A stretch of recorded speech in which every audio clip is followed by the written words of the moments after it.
Hey everybody, welcome to the Bidness. Thank you for joining us today. Today we have a bunch of guests and returning champion Brian Lockrem as our co-host. My name is Curtis. I'm with the band Monkey, and I am here to say hello to all of you out there. Today, our guests, I'm so excited, super excited. We have Thomas Ochoa from Epic 18. He manages a band called Epic 18. He does.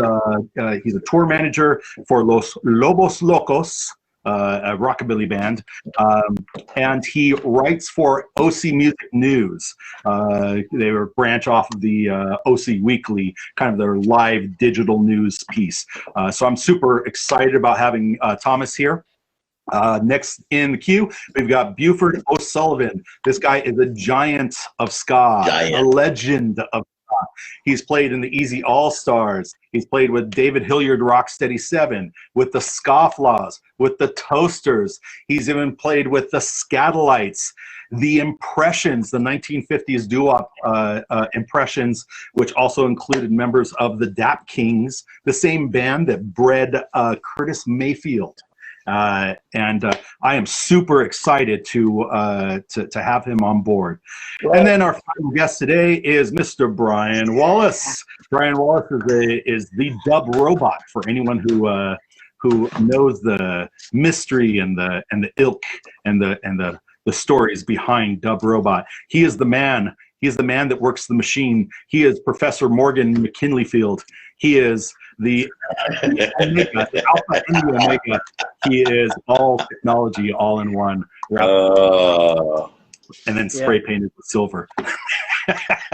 And he's a recording engineer and for people that are ska fans, he's played with C-Spot. He's played with Western Standard Time. He does mixing and assisting for Dub Scientist, and he was the saxophone player on Sublime's 40 Ounces to Freedom. That is real. That is legit. So we have two Brians on this show. From this point on, we will refer to our Brian Lockrem, as Gromit, and Brian Wallace as Wallace and Gromit.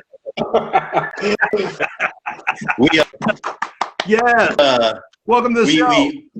We went and stayed at Brian Wallace's studio. We went and slept on the ground for, I don't know, it was like 2 weeks or something like that. And we did 25 tracks or whatever the hell it was.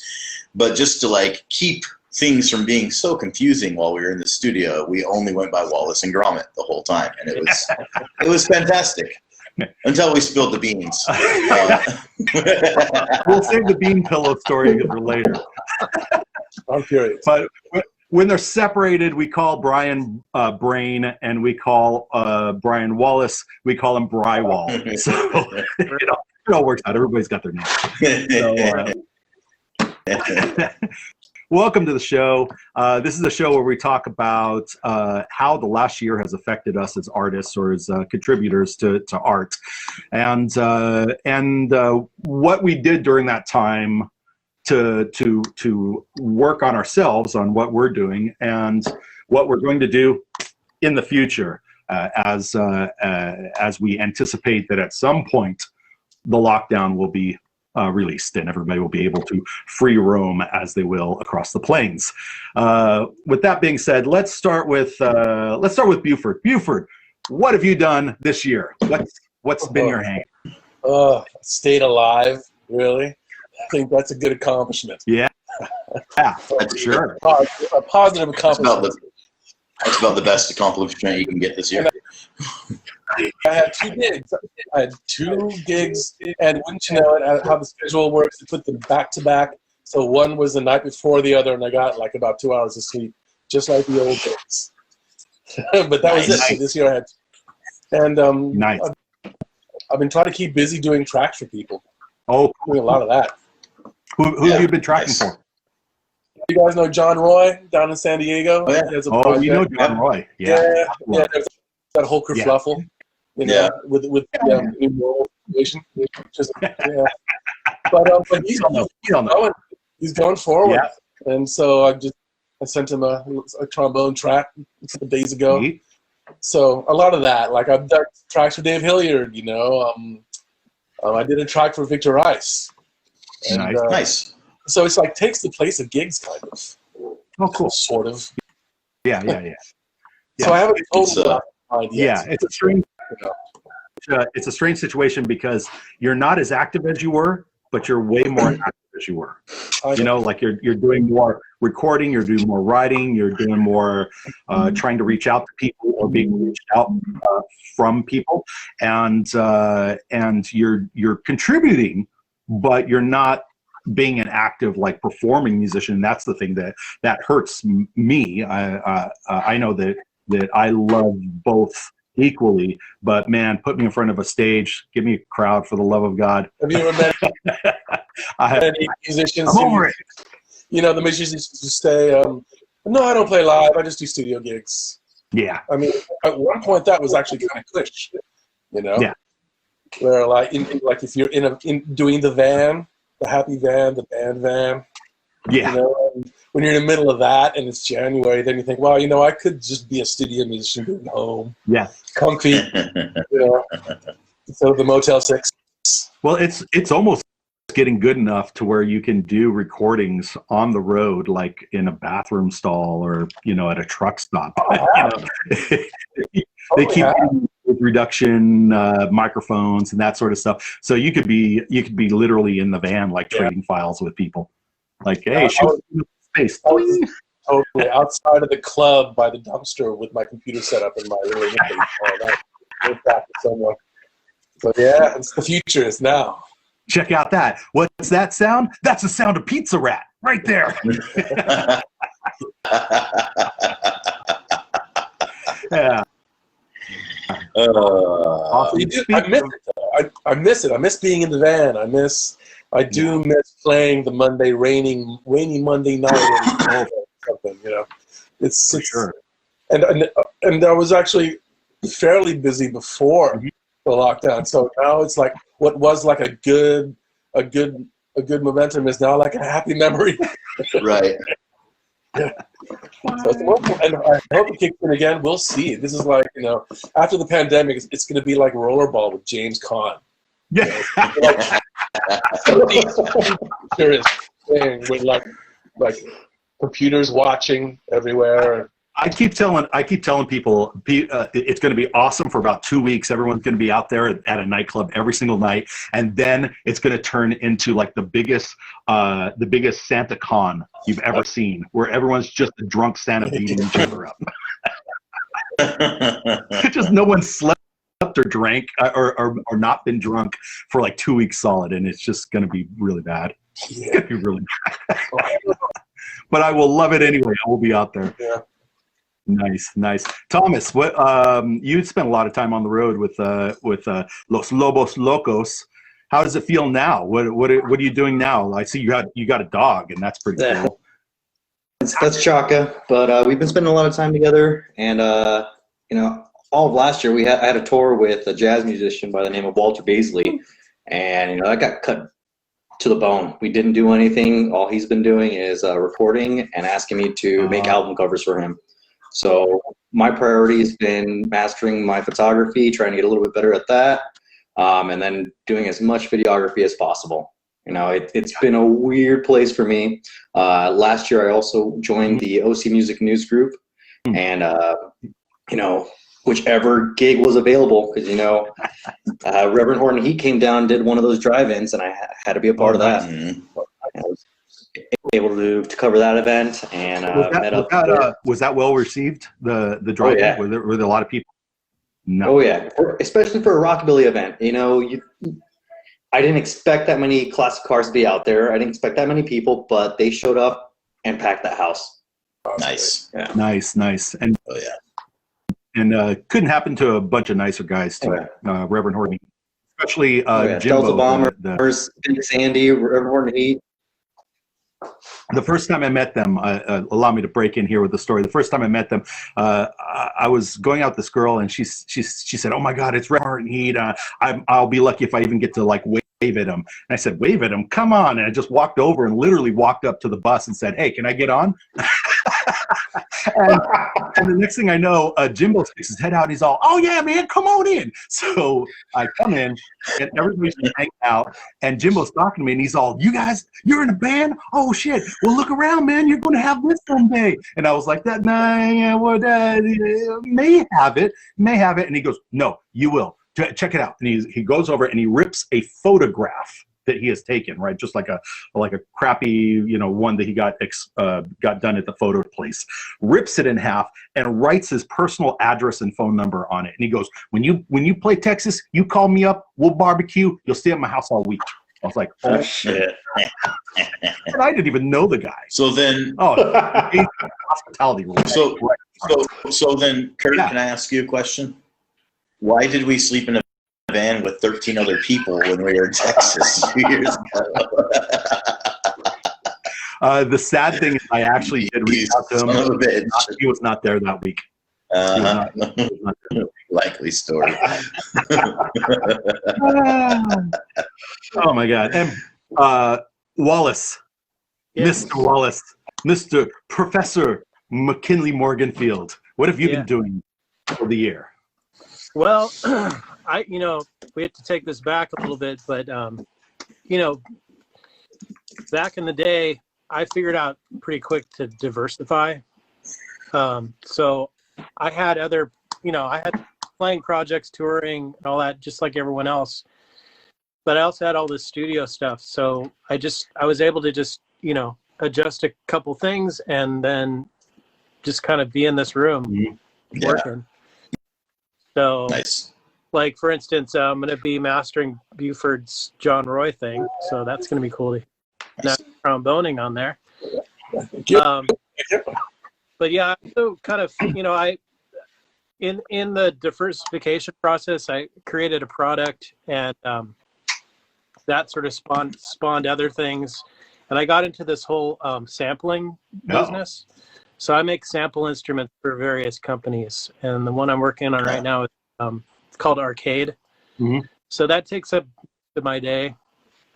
It's a company called Output. And so I make little, things that people use on their records. Yeah. So I've seen that software go by at my feet. Yeah. Arcade's really cool. Nice.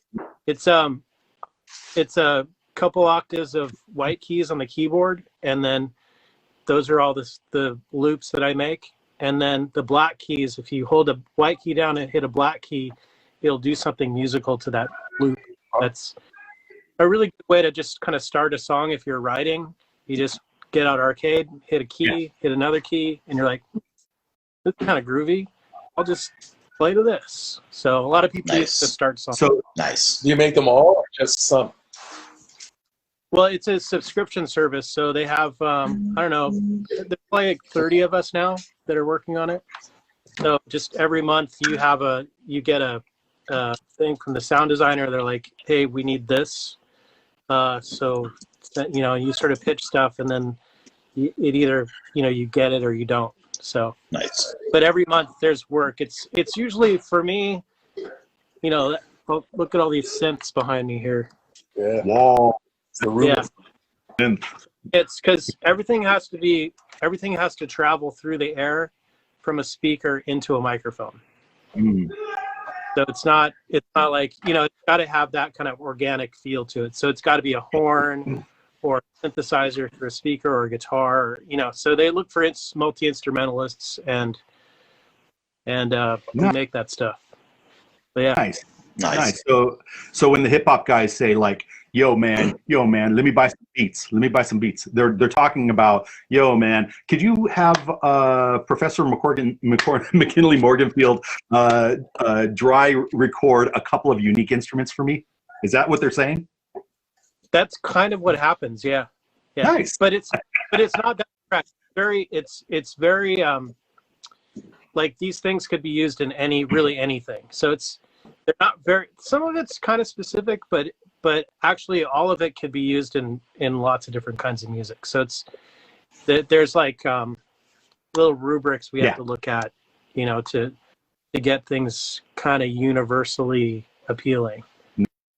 Nice. Nice. Yeah, what I figured out about that stuff kind of early in as far as me playing around with software is that you can take like say a beat pattern maker, right? Like let's simplify it down to GarageBand. You can make a beat pattern in GarageBand using the digital beat pattern maker, right? And then once you've made that beat pattern, you can assign an instrument to it. So it could be just a saxophone going,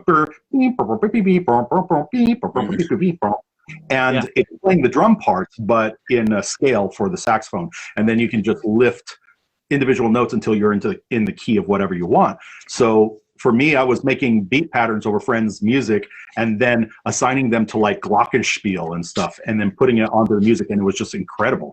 The amount of creativity that accidentally happens when you have something like that. Super cool. And this is just the first step of him getting rid of the rest of us in Monkey. I'm really glad that most trombone instruments kind of suck. You know?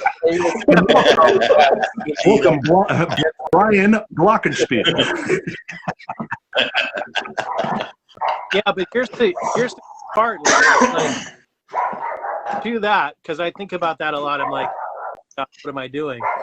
But to that part, like, it always sounds better when you're playing it in the room than when it comes back out of the speaker. Right. That's the same for on records, right? So people are always going to get excited when they see live people playing the music. Yeah. They kind of don't get excited. You know, no one gets as excited seeing a DJ than they do an actual band. Like, I'm just going to put... Depends on how many drums are involved. It really does. I've been in a live band opening up for a DJ when the DJ kicked ass. That, If they like it. They like the guy with the, you know... The big old headphones. Yeah. The guy that's sitting there, with his, he's got his like iTunes feed playing on random, and he's like, oh yeah, yeah. I mean, people that, but that's uneducated people. Like, you know, that's the other thing. It's like, I don't know. Yeah. I mean, when you're faced with that, when it's like the DJ kicking the band's ass, that always. But then I gotta say, man, maybe it's just for me. Like, it's always more exciting. Yeah. When the band's. Oh yeah. I think so. Absolutely. It's more fun to do. Yeah. There's a connection there. Like you can't. There's no connection. Like, I try to think of like people. You know, like, think of the people that Donald Trump is their first white president. Like, those people exist, right? Yeah. And those people are, you know, at the same time, is like, oh, the iPhone, this is the first phone, right? Those people are going to exist. Are those people going to get? I'm talking about obviously young people. Yeah. Are they going to be excited about the band? I think they would. Yeah. Because I think they do. Like, kids do. Like, you when you sit there and play guitar for somebody, it's like a direct, intimate thing, right? Yeah. You're directly connecting with them. You play an instrument to somebody, young or old, they're gonna be like, wow, this is intimate. You take that same, like, let's take a DJ into a nursing home. Who's gonna kill? The band. I see there. I don't know. Let's take a DJ into a nursery school. Yeah. Who's gonna kill? It's gonna be band every time. Yeah. So in the middle, there's going to be a situations where the band kills and the DJ kills, whatever. But at the edges of the spectrum, it's always going to be the band. Yeah, hopefully. Yeah. I'd like that. And this is going to be a new band. They're going to be like 18 years old, and all the kids are going to get into it. But it's hard, though, don't you think? It's like the media is something a lot bigger than it used to be back in the day, when rock and roll was for kids and you don't trust over 30, you know. Yeah. So now it's just like this whole like worldwide network of social channels and media and the best, coolest music played at every single little game, you know. So Yeah. like the whole idea of entertainment. As I said, like after this COVID, I think we're gonna start looking at some new shit. Yeah. some stuff that is just like 21st century and has nothing to do with the 20th century. Yeah. Right? Yeah. Like a band of rock and roll musicians with a guitar is pretty 1968. Yeah. So like this is like 2021. They're gonna have like floating cubes that they stand on, and it generates waves or something. It's like science fiction shit. Science. Yeah. Well, speaking of the media and the media world, Thomas, where do you see music going in 2021? What's your prediction? Oh man. Last year was part of this conference, and it was held. It was a virtual conference. They had management from the Grand Ole Opry. They had management from all the drive-in events happening across the country. And at the end of that, I think all of us had the same conclusion, where nobody knows what the fuck's going on right now, or what the hell is going to be happening later on. So if you're not actively engaging in your music or doing something to put your music out there, it's going to fizzle. Yeah. And we may not be able to do these live shows together as a group or, with the community. But I do feel like more artists are going to be doing those private events, one-off, where it's a virtual show, and whoever wants to be a part of it, it's going to be there. They're inclined to watch, like you said, watching a musician play their instrument is a hell of a lot better than listening to that DJ play that same song. Either there's that connection that you mentioned, Wallace, and even taking that photo or writing that article about, in this song he did this, and oh my goodness, I didn't think I was going to expect it. Yeah, it's the goose pimple effect. Exactly. Exactly. Yeah. But I figure we're going to see a lot more of those one-off events. I know Angelo Moore just did his show down at the Regent that last Friday, and that was a virtual show, and it seemed to go well. So I'm hoping that continues, and we see a variety of musicians, not just big bands, but I know Goddamn Gallows did a show about 2 or 3 weeks ago, and same thing, it was just in Oklahoma, but you had over 90 people tuning in at the same time, and then there was 3 days of them being able to stream it. Nice. Yeah, that's what I want to see. I want to see I want to see people doing like unique stuff, and I don't know how to quite put it together. There's of course, TikTok has now they have the generational thing where you get stack musicians, and people are going crazy with that. Of course, they're trying to get people interested in TikTok more, so the Chinese can own our data. But do you really mean they have our data? Yeah, of course they do.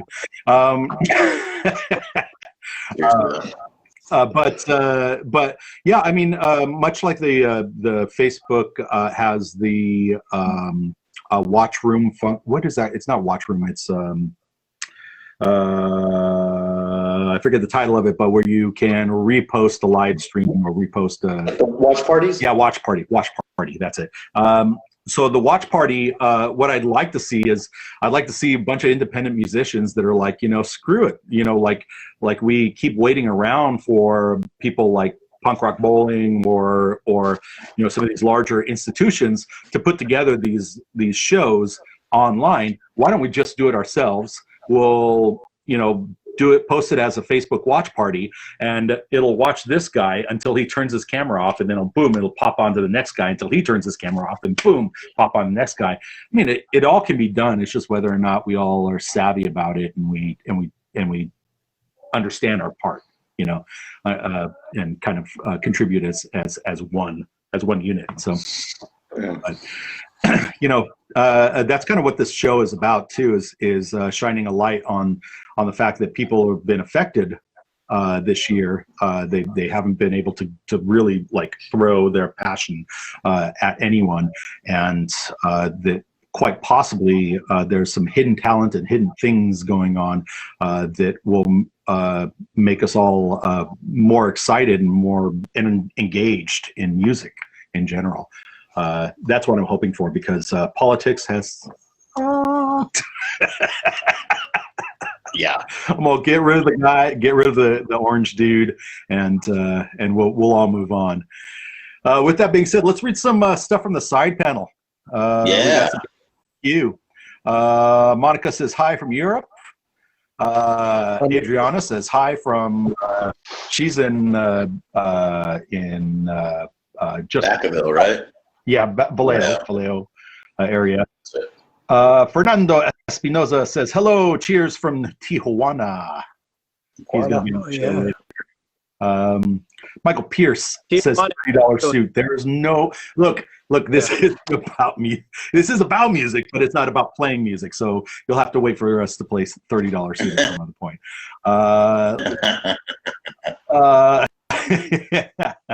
Adriana wants to know if your trumpet is for sale because we mentioned a garage. I would like to. I would like to point out that that's a trombone, Adriana, and no, it's not. Donnell. Is there a trombone behind it? Oh, hey. No, it's not. It's the only one I have, and it's mine, all mine. Nice. Do you have multiple trombones, or do you only have like one? Like this is the that I use. For a while, I was using a student model, which is a smaller trombone for like marching band gigs or something like that. But it doesn't have the same sound. Yeah. So I mean, it's not the most spectacular trombone. It's a Con 88H. No, sorry, it's 8H, and it's circa 2006. So it's not a vintage horn. And I've just been beating it up at my gigs, then taking it to my repairman, having him fix it, go out on a tour, beat it up, come home, take it to the repairman again. He's just shaking his head going, you don't take very good care of your horns, and what can I say? I guess, Like the road will... musicians. There's no way to take really good care of a horn on the road. I mean, there's just not. I'm sorry. I want to take a valuable horn on the road because, great stories. Roseland in Portland, where the band is unloading and the trombone. I think this is a Toaster story when I wasn't into Toasters. It might have been Chris Rhodes on trombone. And they're loading out their equipment, and there is a freight elevator that goes right with the big door. Trombone was kind of half in and half out, and the thing goes up, and the door comes down. The trombone just gets like crunched. Dang. So I'd hate that to happen to like a $7,000 vintage something. Yeah. Right. Starts out as a trombone, ends up as Clippy, the little animated icon. Let's put some eyeballs in it. Actually got a question about your trombone. So the Con 88H is amazing. Is asking if it's a small bore or a large bore, and asking if you have a... It's a 575. 575? I think. 525. And they're also asking if you have the F attachment. No. Do not. No. Yeah. I do not like the F attachment. I like the straight horn. It looks cool. That's the only reason. The F attachment is actually much more convenient. You play other positions and whatnot, but it just doesn't look as cool. That's right. Yeah, there's always this about looking cool too. Even if it's inconvenient. Especially for sure. Live shows. Nice. Hey, Wallace, the Rip-Ons say, hey, what's up? Yo, Rip-Ons. Love you guys. Tony Kroll wants to remind us that we should not forget Mr. Buford's band, One Groovy Coconut. Well, it wasn't my band, but I played on the record. That was some guys from Long Island, circa 1996 to 2000, 2001 maybe. Yeah, they were a great band. One Groovy Coconut. I think Paul Gebhardt from the Scofflaws also played on that. Oh, nice. I saw the Scofflaws once. I think we opened for the Scofflaws in San Jose, California, at the Cactus Club. And I remember one thing about the Scofflaws more than anything else. I was like, okay, this sounds exactly like a New York ska band. This looks exactly like a New York ska band. But then you had a guy who looked dead on like President Clinton playing a microscopic saxophone Alto, on a gigantic harness. He just had to, and then he would just like hang out here, and it just. I'm glad you thought that, because I've always thought he was kind of a looking kind of guy myself. Yeah, what was his name? He kind of looked like William Burroughs, and Eric was actually there, kind of looked like John Lennon. And so I was like, oh, like Bruce Willis, you know, like. Man, I bet you guys killed in Vegas with that look. We found an old men's shop at the end of a subway line in Queens, and they had the second floor that had not been sold since 1960 whatnot. So all the thin lapel circa era suits, since we got them all for like $45 each. So we all had like a rack of like 4 or 5 suits. It was fun. Nice. That's great. And those suits began to smell after a while too. Oh yeah. On the road. Yeah, we stopped taking suits on tour with Monkey. Yeah. There was a band out here called Undercover Ska, and they had something called BGs. They're like or was it BGCs? BGCs, I think is what they called it. But they said it was they could smell how many BGCs between gig cleanings this suit had. So they're like, yeah, this has got to be like 4 gigs on this one. But they always gave like a BGC count for the day. And don't forget, back then you could smoke in the club. Ooh. So the cigarette smoke just poisoned everything. Yeah. Absolutely. Absolutely. Yeah, for sure. I remember when the clubs went non-smoking, and I walked into the club that I hung out with a million times, and I was like, this club doesn't smell good. This place smells horrible. Well, the sour beer smell will still, give you that certain sour beer like mixed with Raid, the smell of the nightclub. It's pine cleaner. Yeah, that horrible pine cleaner stuff they used on the floors. Yeah, that's good times. Good times. We got, let's see, John Michael Jackson says, thanks, I had one with a large bore F attachment and rose bell. I love that series with a Weil mouthpiece. Thanks for humoring me. I just use a bot. And Monica. So Monica from Europe, she gets on every episode, and she begs us to play some music. And of course, we don't play music because this is just about talking. But she says, with all due respect, they just hear something nice because I go blind. So yeah, don't want her to go blind. Anybody want to play something? This girl's gonna go blind. I mean. Yeah. Oh, is the DJ kicking in? I think there's a DJ.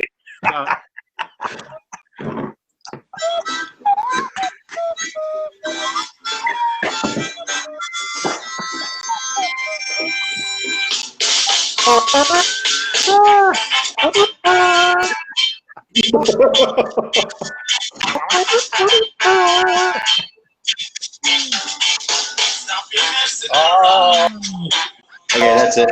I really just wanted to play the first line of "Stop Your Messing Around."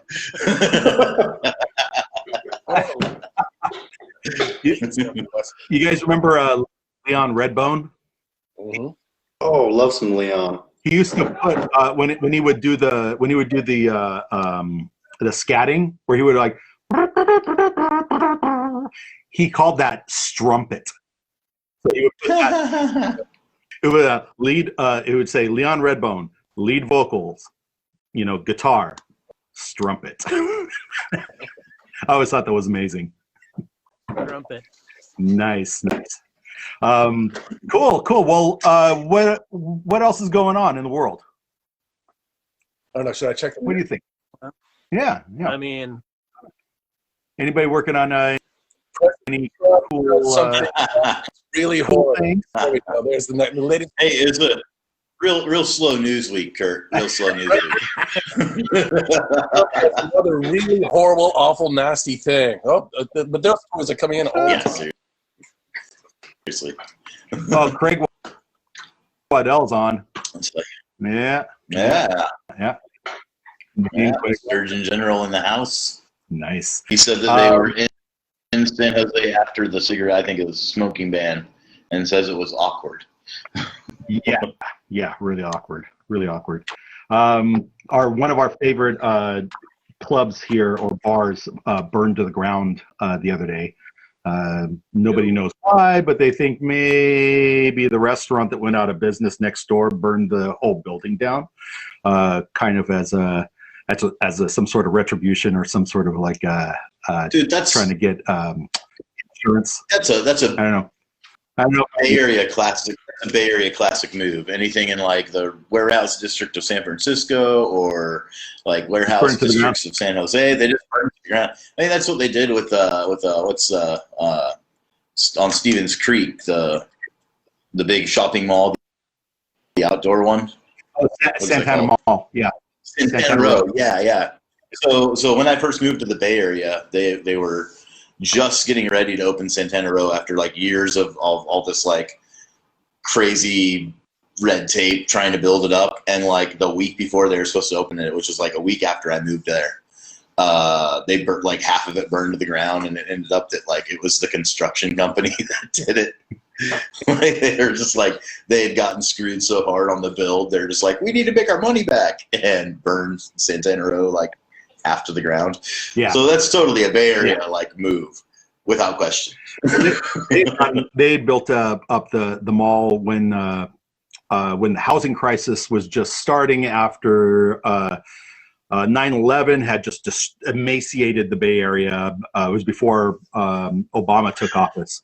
And people were moving out of the Bay Area, and they were already locked into a contract where they had built like 200 units on top of like glorious shops and that sort of thing that were supposed to be open, but suddenly no shops were buying the space and nobody was buying the rooms upstairs. They just burned the sucker to the ground, got the insurance, and just rebuilt, just spent another couple of years rebuilding until the economy got better and they could actually sell the property off to people. So that's what that was about. Really stupid. But it keeps people employed, I suppose. Yeah. Sure, why not? This is heartbreaking. Like I heard Slim's closed. Yeah. San Francisco. Oh yeah. Yeah. Club like many times over the past couple of years. Well, and the people that bought it are turning it into one of those ultra lounges. No. Yeah. Well, it's called Club YOLO. Club YOLO. Club. Yeah. Not hurt. Yeah. Wow. Like just, we played a bunch of really great shows at Slim's, but we did get to play open for Desmond Decker there, which is still like in my top 3 of shows I've ever played. Like, you know, and it was so funny too because we're sitting down in the green room. And we just rolled up a little something, and we're like sitting there, and we're getting ready to like light it, and he just like out of nowhere, just like smoke, just like poof. He's just like standing right there. He's like, so can I? And just like grabbed it out of my hand. Like, yeah, you can. Yes. Like that's your magic. Yeah. Were you even down here? I thought you were up in your tour van. Like, just poof, I'm here. I'm Desmond Decker. How's it going? Like, what year was that? That was probably 2005. Yeah, it was like right before he passed away. Yeah, definitely. My favorite experience there was walking in the back room at the Aquabats show. It was us and the Aquabats, and the Aquabats had just they were courting Robin Williams to do the writing for the Aquabats show. So Robin Williams and Bobcat Goldthwait are in the dressing rooms. And I walk past the room and I'm like, that's Robin fucking Williams. That's Robin fucking Williams. And I'm just like freaking out. and they hung out. You know, they both hung out. Bobcat was a little standoffish. I understand. He looks like me. I look like him. A little weird, but Robin Williams was super hospitable, super congenial. Was really nice to people, and then I slung a couple of like comedic insults at him. I kind of roasted him a little bit, and he turned around and let open the fire hose on me. I was like, "Yes, bring it!" And he bombasted me in front of like maybe 15 people, just tore me to pieces, and I was like, no. Wow. Man, I miss that dude. That dude was so good at what he Genius. Yeah. For sure. Yeah. Mhm. There, 100%. I played at Slim's a couple times with Hepcat, filling in for Oh Ephraim. yeah. And that was, yeah. And man, you know, the thing that was really great about that club was the hospitality from the kitchen. Mhm. Oh yeah. Oh man, Oh yeah. what was his name? Armando or something? Yes, Armando, I think. Good Yeah. chicken. Yeah. He always had, for the people that don't know, some of the clubs will feed the bands before the show. It's part of the contractual agreement. And what they did was they basically had a crew, a very small crew of like Hispanic chefs that love making food, and they would make these big trays of food and just like distribute them around the kitchen, and you just got in a line and you just walked in between kitchen gear and hot plates and pans and stuff, and tried to not like knock knives over and stuff just to get it all this delicious food, and it was always right off the chain. Amazing. Yeah, I loved every I made sure to get there at like 4 or 5 like every time we came. Northern and Southern California kind of, you know, being an East Coaster, like Northern California will worship and tend to the musicians and cater to them, give them food, and Southern California smashes them around, it smashes their heads, and what do you think, you're a musician? Fuck you, smash. Yeah. Fuck. Yeah. Yeah. But I mean, that's the thing about Southern California, and I think Wallace and Ochoa can attest to this. But it's such a vacuum of people that think they're going to be the next musician, the next greatest whatever, and they've convinced all of their friends to think like that as well. So people will we've gone there and played to a sold out house, like you can't get another butt in the room. And we're like, okay, cool, we're up next. This is going to be the best show we ever played in Southern California. And we hit stage and everybody just leaves. They're smoking cigarettes. Yeah, I hear that these guys are from the Bay Area. Fuck the Bay Area. Yeah, they ain't cool like you.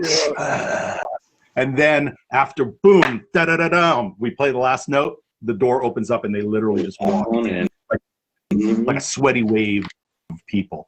And it hurts the soul, because there's like I understand that the Southern California bands and the Southern California scene is trying to make something for themselves constantly, because it's constantly grinding, it's constantly a competition. But for the bands that are outside of that, we are way outside. We're completely different. They're like, never heard of them before, not interested, and that sucks. That's really hard to play to. Yeah. I would. Up is a club where they treat the musicians well, actually. Yeah. So on a beach. They have excellent catering there too, if you're talking about catering at clubs.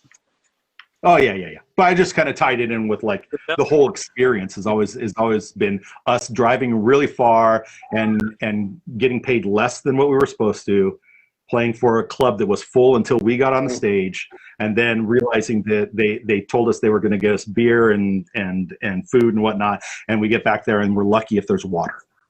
That's kind of our experience. But you know, maybe it's the Up until fairly recently, I would say the last like 2 or 3 times we've gone down to Southern California, like the vibe has changed. And I think that has a lot to do with like the younger bands that are popping up all over Southern California, and these kids that just want to have a good time, and like, yes, they're LA, or SoCal or wherever, but they really want a unified like national scene. And you can tell that from a lot of these younger bands, and I like that. I dig that a lot. I like what's going on right now. Yeah, there's definitely more of a sense of community now, than there was in the past. And like you guys mentioned, you go to a show and you're expecting this huge turnout, and all of a sudden you get on stage and numbers start walking out like that. But it seems like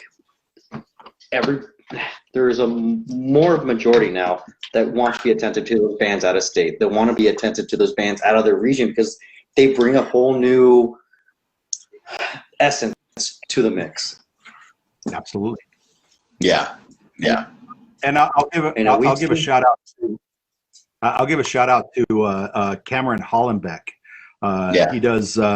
He does shows down there. Him and his wife do shows in Orange County, and he's from I forget what's Cameron's booking Half Past agency called. Oh, yeah, Half Past Two. Pocket Entertainment, right? Yeah. So they've done a really big thing in changing at least their scene, their little globe, or their little snow globe of ska. They've really done a justice to all bands by equally promoting each band. As they're like, you got to get there early because you got to see these guys. These are amazing. Well, what about the other guys? I was coming to see them. Oh, they're amazing too. Yeah, no, they're all amazing. But this is the kind of amazing that you got to see before this other amazing, because I curated the list. I made sure that this is going to be an event for everybody. And that's a great feeling to finally start attending shows, even though his shows are not always in the biggest venue. They've got the biggest heart at the show. So it makes me realize that times are changing. People are interested in newer music and supporting, even in places like Southern California. But that may also be a sign of the times as far as that competition thing, because when music was doing really good, the competition was super high. And then as music is like, there's not so much money being made by the old dinosaurs. The old dinosaurs are retiring, and now the new people are going like, hey, let's put some love into it so people actually show up to the damn shows. So hoping that's what's going on. I mean, who knows? Well, even to jump off of that, he has some of the larger venues in this OC area. He's, about 2 years ago, he brought out the Pilfers, and he was at the Long Beach, some hotel, but they have a pretty big open area there. I know when you guys came down, he was at the amphitheater, and it was raining that day, but they had it all inside. Oh, yeah. It's still a pretty large venue in itself. Hell of a fun show. That's the kind of stuff I was thinking about with the change. Like, just we're playing these youth centers now, and like people are actually hanging around and enjoying the show. Give it another 2 or 3 years, and everybody's gonna be out there, and everybody's gonna be in the pit, in that stadium. Right. Yeah. Sure. For sure. In the 21st century, it's like anti-grav. They have their anti-gravity boot. So what's that? What's that 70s? Logan's Run, where they have the quickening or the circus or whatever, where everyone like floats to the ceiling and then gets stopped by lasers. Yeah. That's what our ska shows are turning into.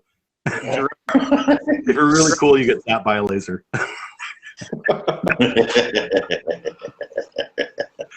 Awesome. So what do we do as musicians, as managers, as sound engineers, as booking agents, whatnot? What do we do to propel music forward? How do we quicken the pace? Anybody got any ideas? Well, I do. It's about keeping education going strong, like super strong.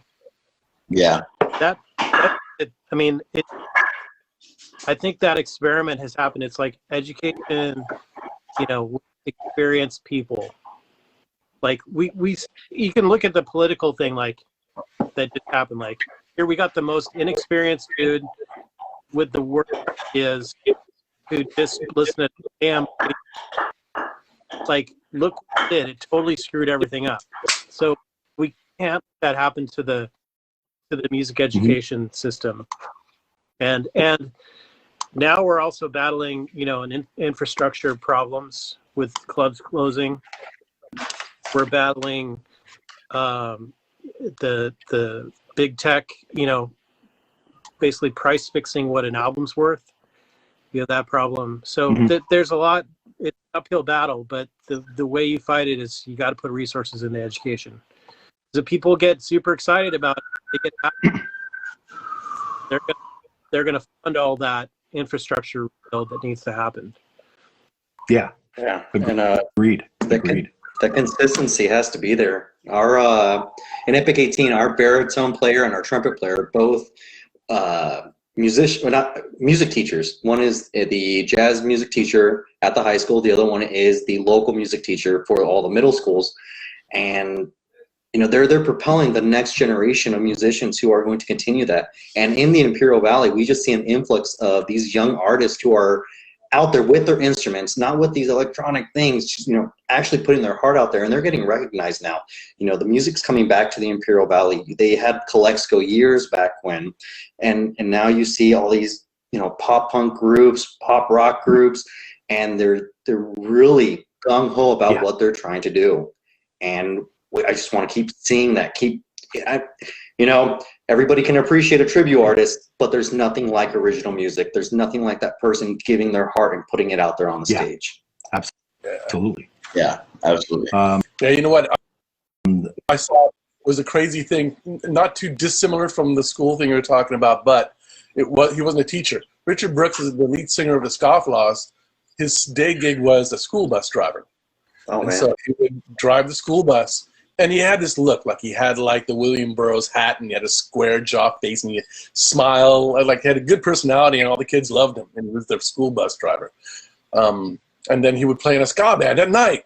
And so the high school kids that he drove to school would actually go to the shows, and more times than I can count, I ran into someone who knew the Scofflaws because they were in his bus being driven to school. Yeah.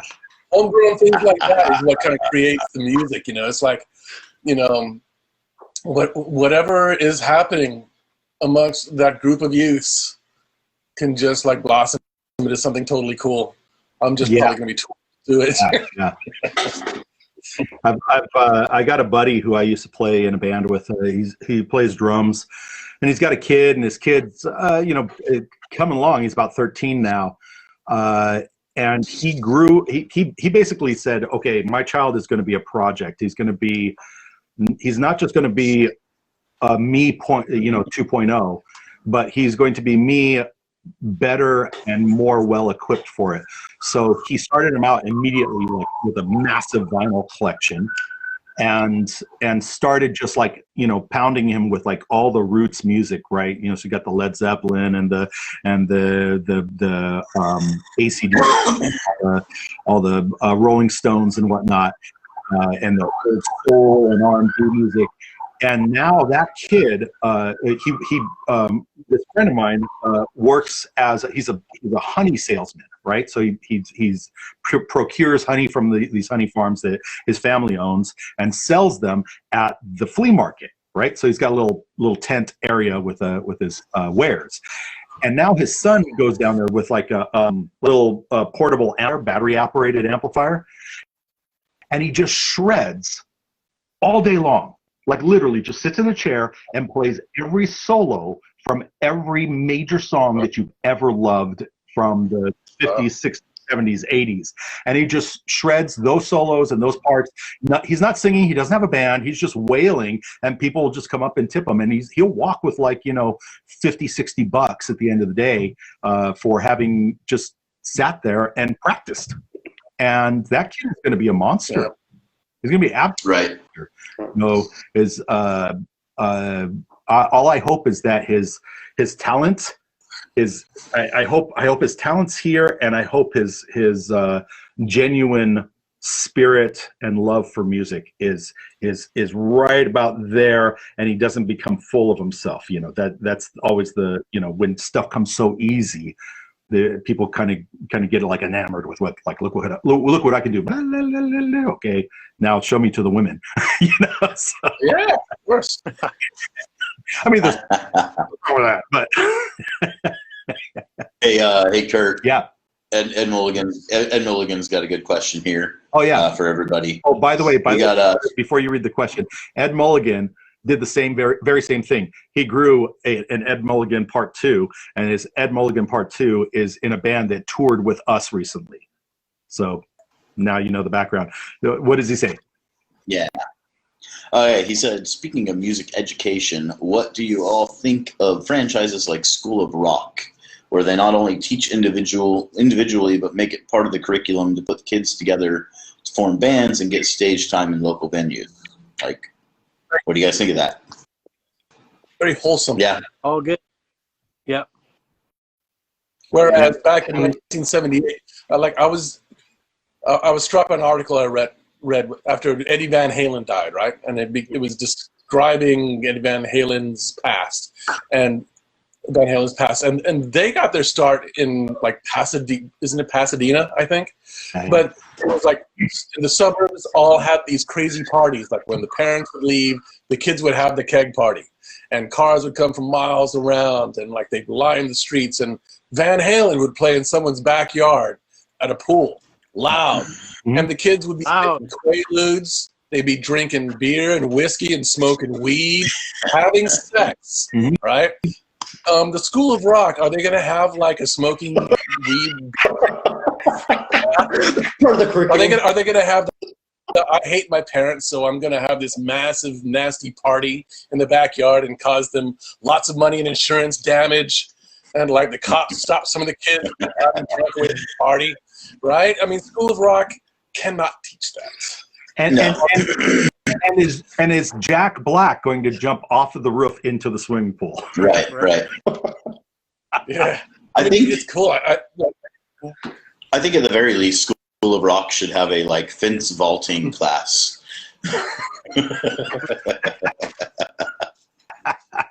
How to not puke in the car class. I think at 2 p.m. You want to be in room 15 for, oh shit, here's the cops are here. Exactly. Okay, class. Just say, your ass thrown in the jail. first line, class. Repeat after me. My parents said it was okay. I mean, I don't have children myself, but I can imagine that you that do might be like aware of the kids and like, is it that hardcore or is it not these days? Like, I have no idea. Well, your kid going to the party around the block because they're going to be doing whippets, right? Yeah. I don't know if anybody on this panel has kids. No kids. No kids. No kids. What the hell are we doing talking about it? You're on your own, Junior. Little kids, I'll throw them into the fire, one after another one. Here you go. I'm like that guy throwing the kids up on stage at the Aquabats show, so that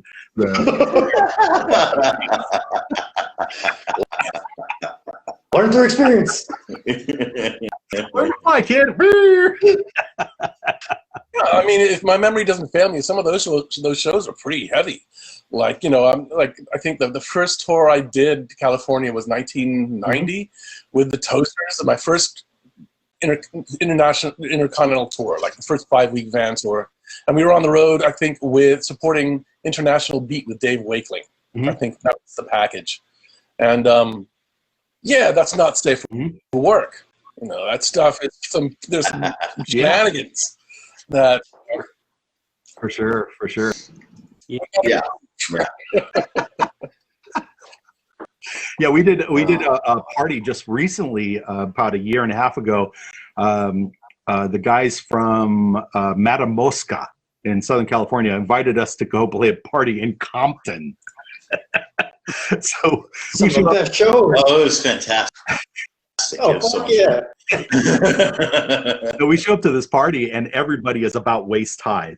Everyone's super young at this party, and this guy just roll up, whip hits on the left and bong hits on the right, and it was and they had like lines of the kids would line up and go, okay, $2 for a whip it hit, like crazy. Never seen that before, but they really got that whole business ingenuity, entrepreneurship down. I gotta hand it to them. This is way the future. Some of the stuff's starting to get so futuristic that I don't understand. I kept on thinking we were going to get busted. I really thought we were going to get busted on that show too, because like Monkey, which is not a quiet band, was the quietest of all three bands. Yeah. And it was like, oh my god, this is so crazy. Like, oh, there's like a 15-piece band getting ready to go on right now. Like, holy shit. Awesome. Yeah, like,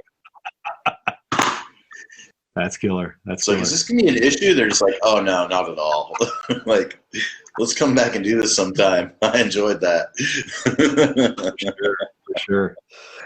Awesome. Well, maybe that's it. Maybe as music comes back into its own, or as society opens its doors again, we just all start doing block parties. Just invite people over to the house, play music for free, just barbecue, just go crazy, be as loud as possible, offend all the neighbors. I mean, hell, the neighbors are going to be there partying.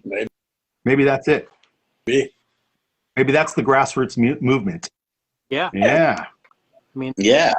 And it's probably going to come from the youth. It's going to come from age group 10 to 18. So it's whatever the next one is. Yeah. Nice. We'll just leave it on their shoulders like, we're old. We don't want to do it. You guys do it. Whatever it is, whatever music becomes, you guys go do it. Learn the ska, Junior. All right. So now we've gotten to about an hour in our discussion. We can continue talking or we can end it. But before we do anything, I must return to a statement that we did at the beginning of the show, which was someone had mentioned the bean pillow. Oh. bean pillow. Wallace, tell them about the bean pillow. Man, so back in the day, I had this studio called Rockwell Sounds. It was right in the middle of California, between LA and San Francisco. And Monkey came down. We did a couple albums there. At this one time, I don't remember what album it was, but we all rolled in and we went to Costco or something and bought a bunch of food for. It's going to be there for an extended period of time. It was like 2 weeks or 3 weeks or something. Yeah, something like that. And I had just gotten this cool barbecue, and we were making tacos. Huge pot of beans. Huge. And like on that pot of beans it was this giant, proper bean. 3-gallon. Yeah. Like steel pot full of beans. Massive. And we just kept adding to it, and eating it. And it was, one of the things about Monkey's about music, but it's also about food. Yes. Let's just be straight up. Food is, this is, in the Monkey crew. Yes. You got to be a foodie, to roll. So anyway, we were cooking, drinking, recording, sleeping, occasionally showering.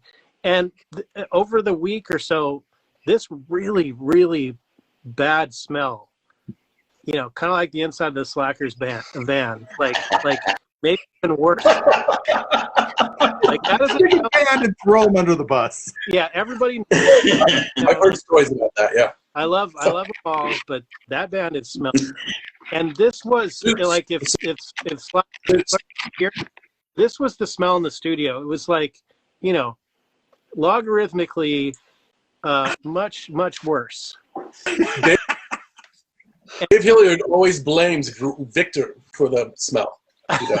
I couldn't do that. I'm not taking any responsibility for himself. As long as you got a source, you know. Right.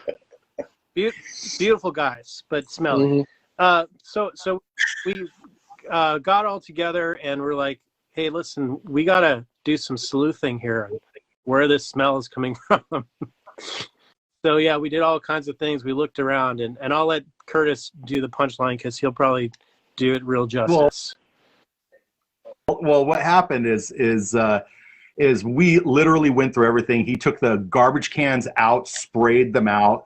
He's like, man, I think there's a dead animal in the walls because I've been everywhere. I can't find this damn smell. And the way that the studio was there was a hallway, right? You entered the back door, and then there was a second set of doors that entered into the actual studio. Well, those doors were always open, right? Yeah. They're just flip doors, right? And they're always open. They're always just kind of tucked this way. And we had cleaned up everything, and the pot of beans was right there by that door, right?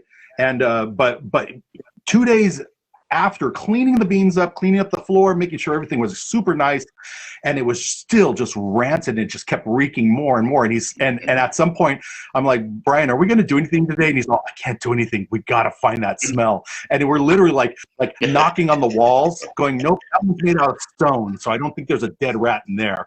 And knocking on this wall. And then he goes, man, I wish I could just find it. And he grabs the door and just slams it. And he looks down, and there's this pillow. Somebody's pillow that they were sleeping with was on the table. It boiled over, soaked the pillow in bean juice. And then the pillow fell off the table. And then the door got shut against the pillow. And so we found the source. It was a pillow that was completely brown and soggy with bean water. Like bean and fungus, yeah. So disgusting. And this is what it's like behind rock and roll. And I will say this, in all my days of rock and roll, I have never smelt a smell worse than that bean pillow. It was pervasive. It was always there. It was always there. Yeah, it was always there. Yep. Good times. Oh man. Anybody else got anything else to promote? Me. Yeah. Promote. Yeah. Yeah. You looking for a date? What? Sorry, ladies. I'm taking. I saw there's a dating app now for Trump singles. Oh yeah. Ooh. Oh yeah. It's like called TrumpSingles.com or something like that. It's they have absolutely no imagination whatsoever. Yeah, they just took like somebody else's app and just put a bunch of like crappy lacing around it. So it's right. Yeah. Yo, I love gold.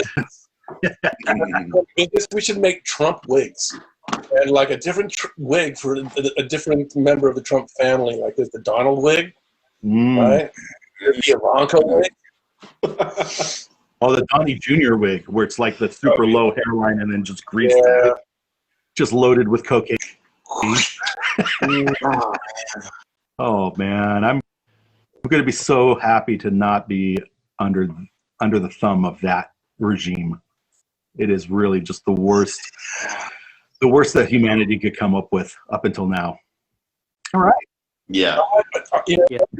I can admit this on this chat with there's only 11 people, or 12, 13, 14, 15. In the beginning, okay, I hate this motherfucker.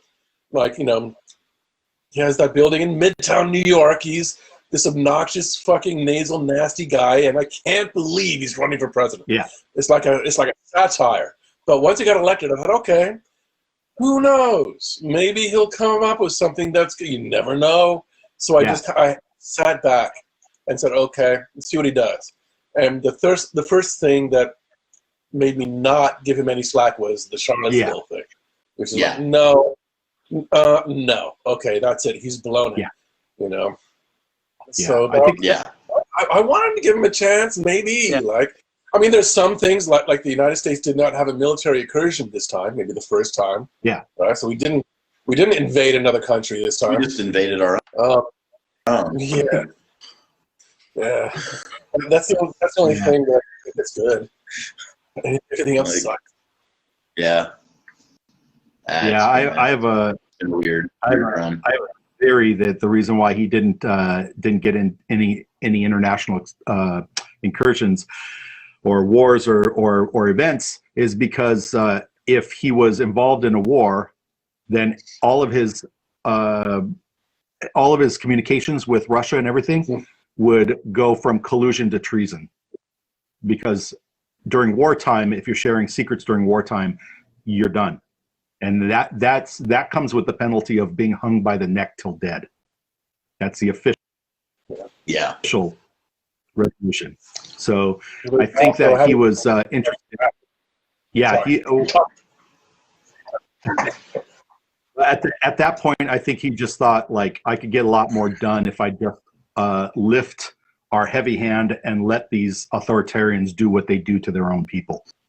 And that's why you saw what was happening with the Arabs taking out the American journalist and that kind of thing happening.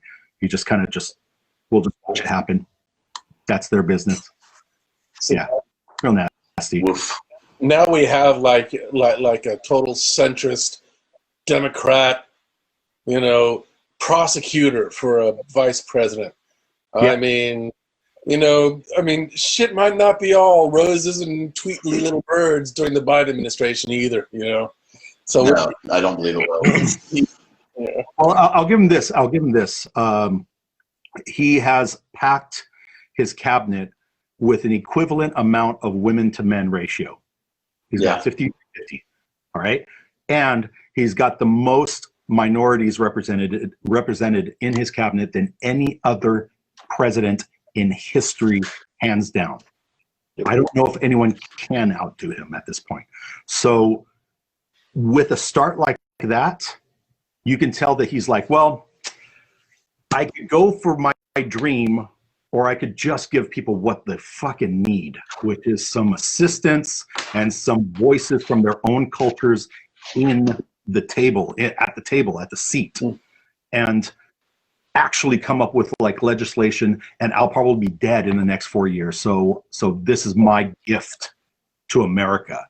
And if that's the case, what a fucking gift. What a gift. Yeah. I'm excited. Now, I'm not excited for all the people that are trying to do the civil war all over everyone else's ass. Those people can jump off a fucking bridge for all I care. But I really want to see what the repercussion is. I want to see what America becomes. 50% of the nation, dude. Yep. Split down the middle. 50% approved of the Capitol and 50% did not. That's pretty scary sometimes. Yeah. Yeah.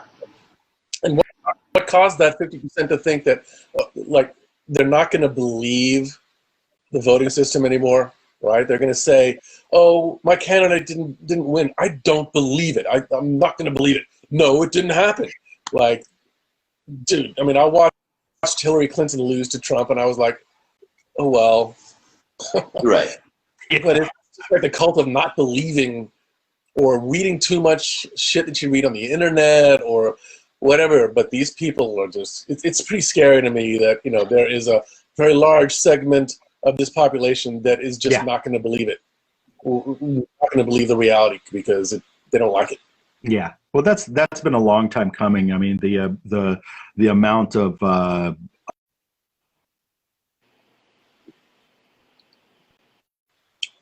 mid 60s, ever since JFK got murdered, it's been a constant smear machine of like, oh, we think this guy did it, we think that guy did it. And you just had Trump was being propped up by the people that did the Weekly World News, I believe, or was it? No, it was the what's the other one? The one that lies about, not Daily World, not Weekly World News. Inquirer. Yeah. So Dave, I think his name's Dave something or other, but the guy who owns the Inquirer was part of the original staff. Go ahead. he's got a weird name. Yeah. It's like a Like class Dave clown kind Kajagooglu. yeah, like brain, something like that. Yeah. Like a super weird name. Yeah. Yeah, Like but Harry- he was the one that he was the one that came up with the concept of catch and kill. So which they did several times during this presidency. And catch and kill is just it's just mafia. It's just mafia technique. And I'm going to be glad to see all of them go. Bye. Excellent. All right. Well, hey, it's been great. It's been great hanging out with you guys. Tonight we had Brian Wallace, otherwise known as Wallace of Wallace and Gromit, engineer extraordinaire and saxophone mayhem master, and Dubrobot himself. We have Thomas Ochoa from OC Weekly News and manager of Epic 18. Go check them out online. And we have Buford O'Sullivan, the master of the trombone, laying it down.